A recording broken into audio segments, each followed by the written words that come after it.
अस्सलामुअलैकुम प्यारे दोस्तों, आज की हमारी वीडियो का टॉपिक है कमर में दर्द होना या टांगों में दर्द होना। बहुत ही अच्छा और लाजवाब नुस्खा है।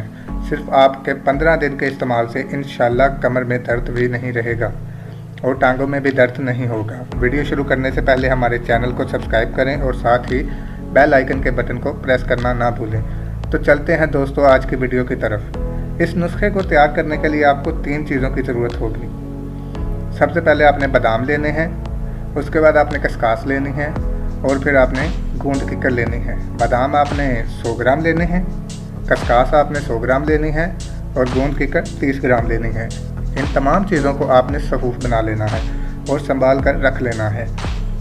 आपने सफ़ूफ का बड़ा चम्मच दूध में मिलाकर उसमें देसी घी या जैतून के तेल का 1 चम्मच मिक्स कर लेना है और इसके बाद आपने पी लेना है। इंशाल्लाह 15 दिन के इस्तेमाल से आपको इसका रिजल्ट नज़र आ जाएगा। आपकी कमर और टांगों में दर्द होना बंद हो जाएगी। अगर वीडियो अच्छी लगी हो तो मेरे चैनल को सब्सक्राइब करना ना भूलिएगा। वीडियो को ज़्यादा से ज़्यादा शेयर कीजिएगा और बेल आइकन को प्रेस करना ना भूलिएगा।